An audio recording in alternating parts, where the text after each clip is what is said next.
Namaste. Today we read a short but very powerful prayer. It is not a prayer but a revelation, even an invocation, an invitation. Invitation into the infinite adventure of the divine.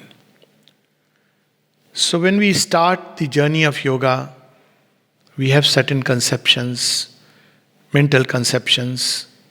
We have conceptions about the divine. We have conceptions about how the divine works. We have conceptions about the yoga, about sadhana, and the goal, the realization, etc., etc. But all these conceptions are necessarily conceptions of ignorance. Yet they are allowed, permitted lesser truths on the way, as Sri Aurobindo puts it, because otherwise we'll have no scaffolding. We need to start.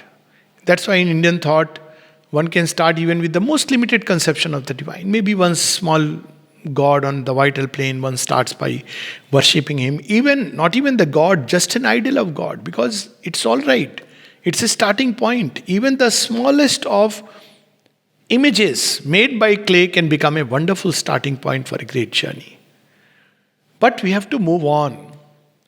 The image outside must be reproduced and become the truth within, the living truth within, the living presence within.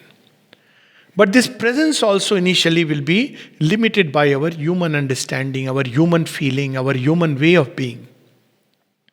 Slowly and slowly, initially the presence is limited. We as human beings are big, big egos, big people. Gradually the presence increases and the human becomes lesser and lesser, till a time comes when there is only the divine presence and nothing else. So this is the journey. It starts with one small infant step where we conceive the divine in a certain way, feel in a certain way, we aspire in a certain way.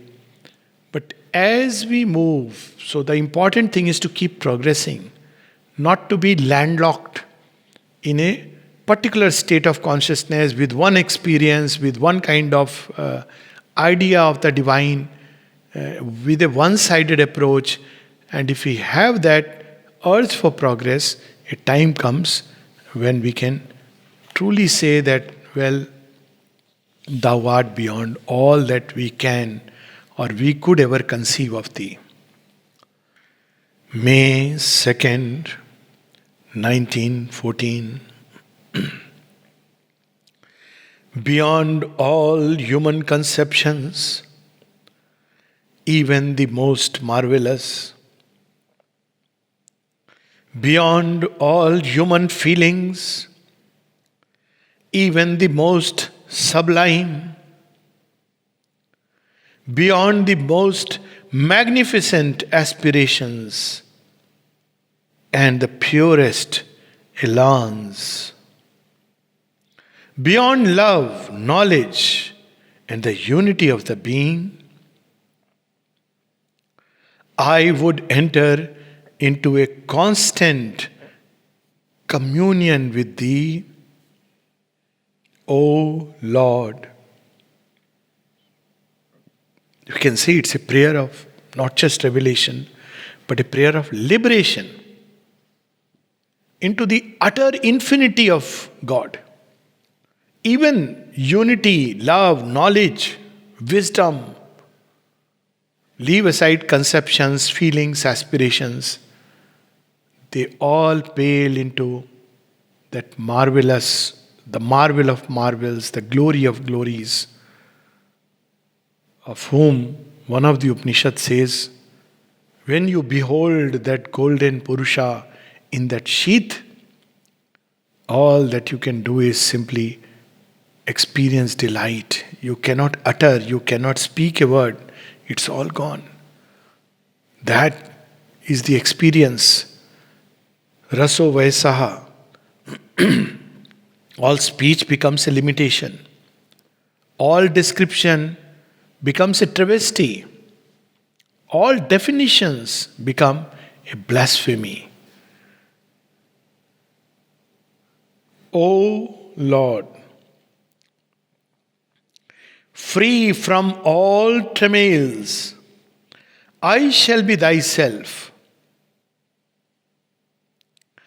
It will be thou seeing the world through this body.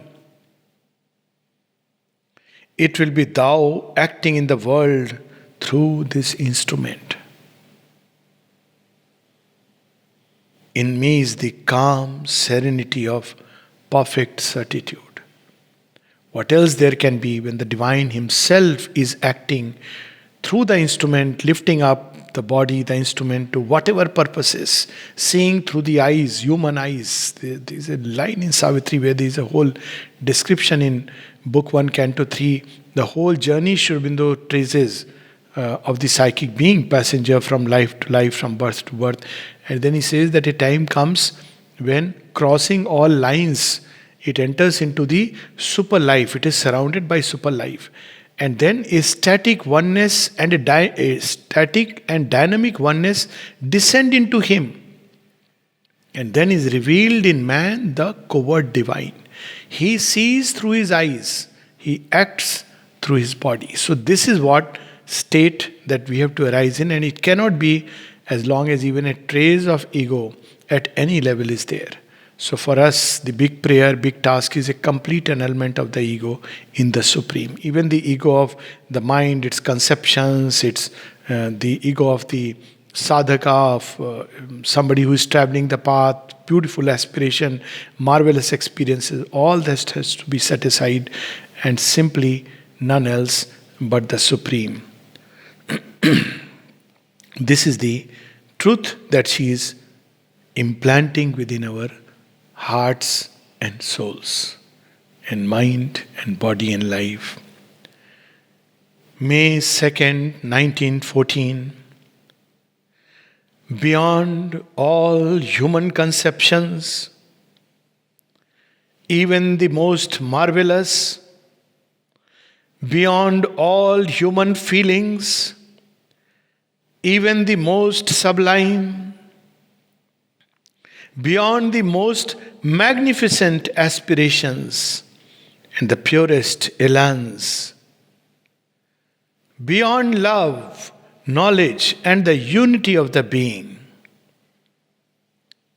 I would enter into a constant communion with Thee, O Lord, free from all travails. I shall be Thyself. It will be Thou seeing the world through this body. It will be Thou acting in the world through the instrument. In me is the calm serenity of perfect certitude. Namaste.